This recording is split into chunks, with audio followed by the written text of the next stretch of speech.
What's up, chess players? Let's explore different challenges on different chess levels. I'm playing against 90, 55 rated player here, and yeah, let's see how it goes. I'm gonna play the Sicilian defense, a very tough opening to learn, but an incredibly great one if you master it. I really recommend you study it. It brings you so much in terms of chess understanding.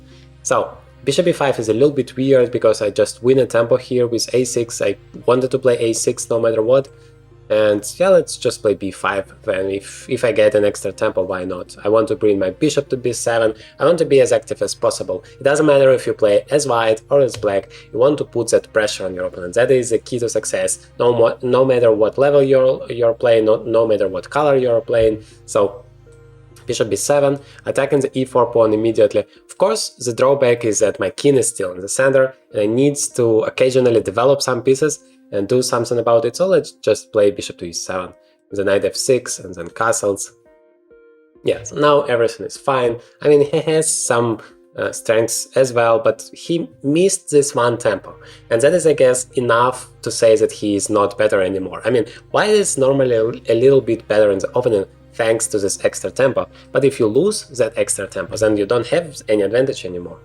So that is what is happening here. I guess I can play d5, don't see any reason not to do that. And if he takes, then the whole diagonal is gonna be open for my bishop, otherwise, yeah, okay. Now knight takes, knight is coming to f4, bishop is going to be opened, everything is active. I don't like the fact that my knight is not developed yet. So maybe now it's the time to do that. And then bishop f6, I mean, this one is a very powerful piece, so I can exchange it, why not to do it? I could have done it immediately, of course, but I don't think it makes a huge difference. I like to take it with a queen, to be honest, because first of all, once again, I'm developing a new piece, and secondly, this queen is controlling so many squares here. c4 is making the pawn on d3 very weak. But the problem is, if I play knight f4, there is probably g3 and then bishop g2. And of course this bishop is making like 100 moves, which is not that great, not what you want, but at least he's gonna cover all of the weaknesses. Maybe knight c3 and b4 is an idea here, because the knight would be pretty annoying, although there is always a risk that it's gonna be useless there. Knight b4 is another idea, and then knight c6. Controlling here everything. Actually, that is something I like. And before, because I want to make my pieces not looking great, but doing the job. It doesn't bring anything if it's standing there as a best piece on the board if it's not useful for you. So that is why I don't really like knight c3, because oftentimes what happens is that it's standing there, but the queen is going away, and then the knight has no moves, no ideas. Okay, knight e4.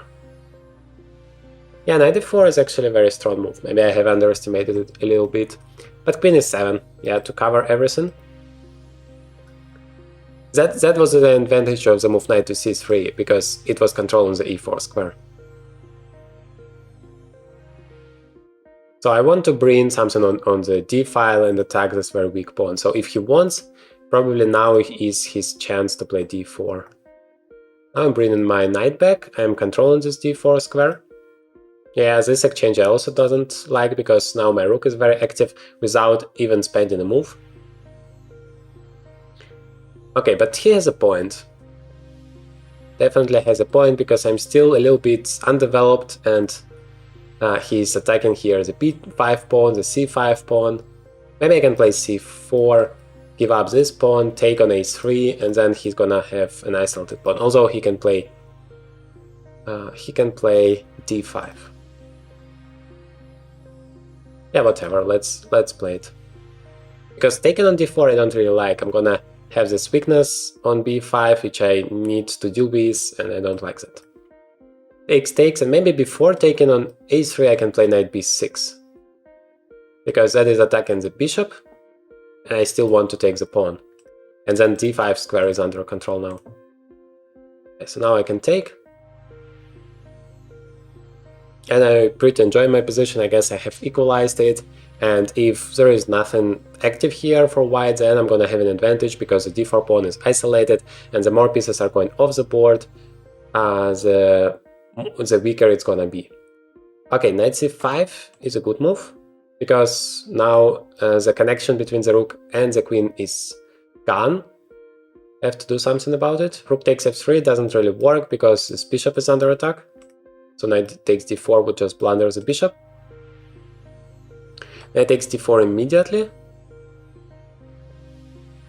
Already better, but I guess rook takes a3 is a problem. Knight takes f3.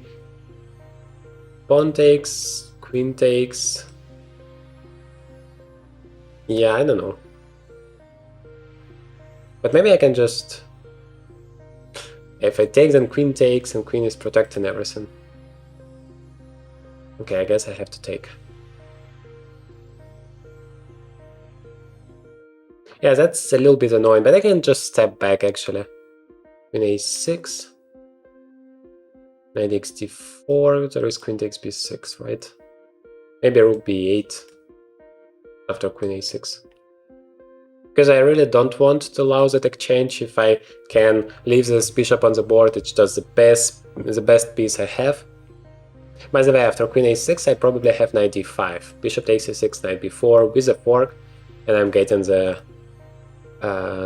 piece back. Hopefully you can follow this variation. Takes, knight b4. Although there is queen takes a8, and then he's getting a lot of pieces, but okay, now I don't have any choice. I have to go for it. But hopefully, yeah, actually I don't like it.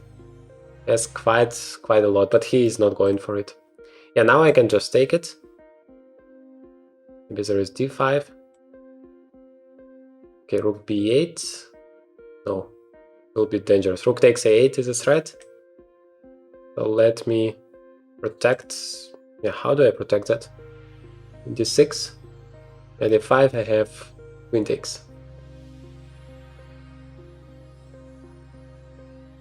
30 seconds, I have to speed up a little bit. Let's play rook b8, because he also has some difficulties, but I need to make a loot for my king at some point. Okay, he takes, but now it's some extra material for me. Let me do the same. Although probably rook b8 was completely winning. Yeah, rook b8 was winning.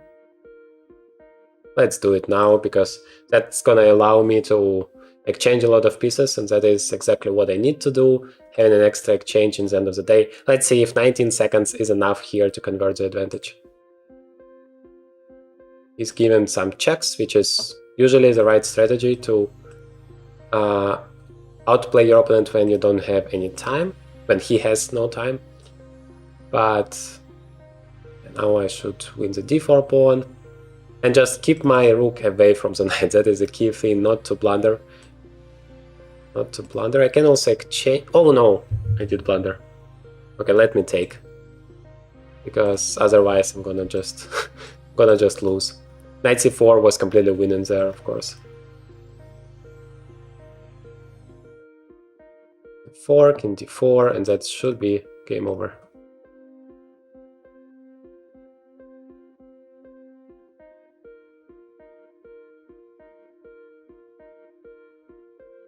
Five seconds, that should be enough. Deliver a checkmate with a queen.